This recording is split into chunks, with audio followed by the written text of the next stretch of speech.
Welcome back to Native Son, dear listener. Well, that was fuel on the fire today. Thankfully, my producer, Gilbert, thank you, Gilbert, was kind enough to bring me in a full thermos of coffee from the downtown's own Tasty Patisserie. Just hits the spot. You all out there know what I'm talking about. Yes, you do. Oh, and Nancy wanted me to remind you that Tasty Patisserie is still filling orders for king cakes for the upcoming Mardi Gras festivities. Now, you tell her Remy sent you, and if you buy two, get one free. Can't beat that. So go on over there and tell her I sent you. I know, I'm not supposed to enjoy my coffee on air. Oh, Gilbert's turning red, folks. Oh, I tell you, we like to have our fun, dear listener. And that's what Mardi Gras is going to be all about. Good old-fashioned New Bordeaux F-U-N. And if I sound a little enthusiastic, well, I'm sorry about it.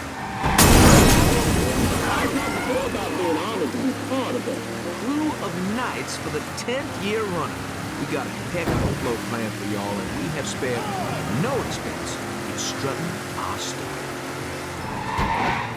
Now, this will be my first crew since my dad died last year. Dear listener, you know how important Mardi Gras was to him. God rest his soul, he was one of the crew of Knights Fighters. He was captain for more years than I can remember, and Daddy was Rex back in 1932, for those of you whose memories go all the way back then. Oh, you know, I tell you, he'd spend weeks, months, preparing.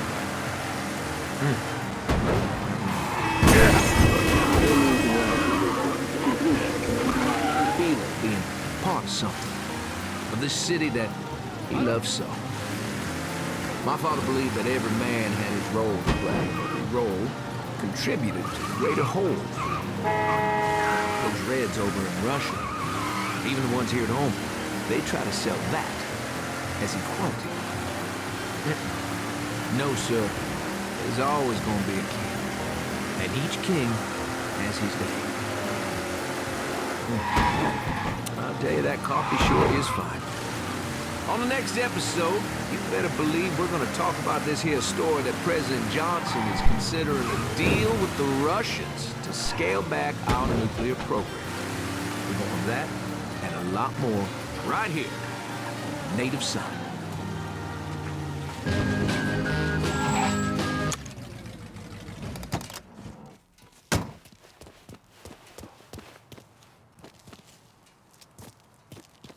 The fuck you doing up here? Help goes into the back. I'm here to see Mr. Marcano. The name's Lincoln Clay. That a fact? I'll be goddamned. Mind your manners while you're in there, boy, or there'll be hell to pay you here.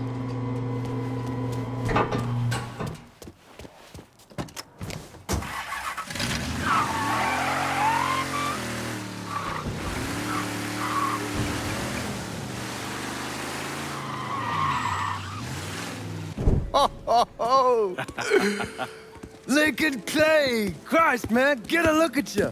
I bet those fucking gooks shit themselves when they saw you coming. Been a long time, Georgie. Oh, no shit, it's been a long time. I think the last time I saw you was that night over in the French ward, right before you shipped out. Damn if that wasn't a gas. Oh, I seem to remember me and Ellis running from the cops, and Danny ending up in the drunk tank. Hell, man, I bailed him out. Besides, just worth it to knock the hell out of them cracker assholes. Smoke? Sure. Oh, man. Sammy said Mr. Marcano wanted to see me. Mr. Marcano? Shit. Make him sound like a goddamn lawyer. You just call him Sal. Come on, he's in the back. I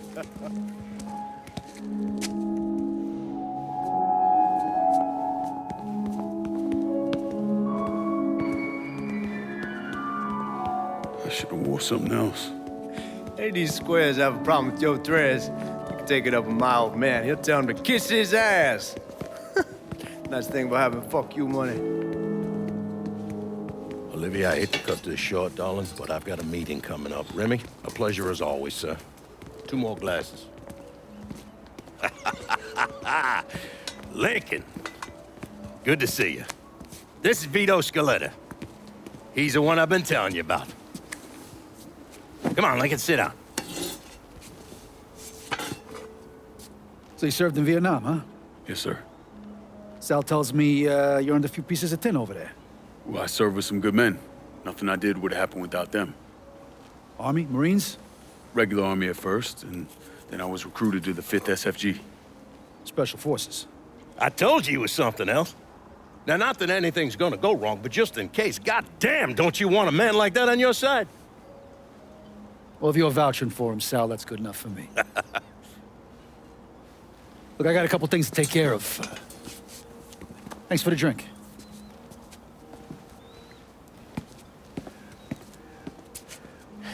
Christ, that guy's an asshole. Fucking carpetbagger. Commission sent him down here from Empire Bay about 15 years back. He's been a pain in my goddamn ass ever since. Well, I guess you're wondering what this is all about. Yeah, Sammy didn't tell me too much. Twice a year, the feds take old money out of circulation and destroy it. Over the course of the next few days, that money's gonna be delivered here to the reserve in town. And you're gonna hit one of those shipments? No, sir. We are gonna use that occasion to gain access to their vault. And then steal everything that ain't nailed down. Should be 6-7 million in there, easy. That's pretty fucking ballsy. It's a chance of a goddamn lifetime is what it is. Now, Vito's fronting a lot of the money for the job, and he got us the combination to the vault. Hey, you had a chance to see Danny? No, not yet. Oh, well, you will. We brought him and his old man in on this, and they're gonna need your help, so go see them. They're still in that same place. There's something else we gotta talk about. Now, it's safe to assume you know about the problem Sammy's been having. I took care of the Haitians. Once things settle down, money will start coming in again. You see that right there? That's what I'm talking about. You didn't sit around with your thumb jammed in your ass. You saw a problem, you went out and took care of it. God damn, I'd take that over money any day of the week. We pay our own way, debts and all. Always have. Oh, hell, son, I know that. I wouldn't expect otherwise. But you know, even after we all evened up, you're still gonna be slopping around in the ass end of this city. Not much of a future in that. But maybe there's a different way forward, you understand? For all of us. What'd you have in mind? I want you to know I mean no disrespect when I say this. Sammy's a hell of a man, but he's not getting any younger.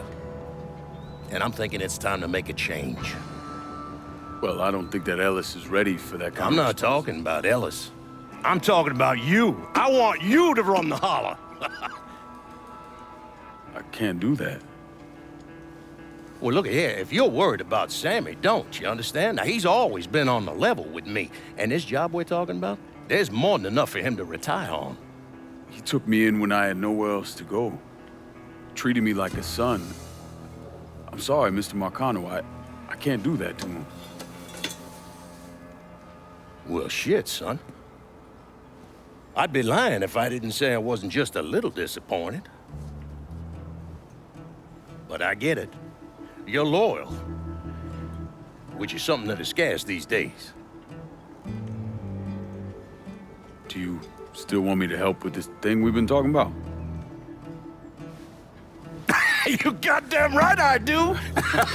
And when it's all done, you all be more than square with me. You have my word.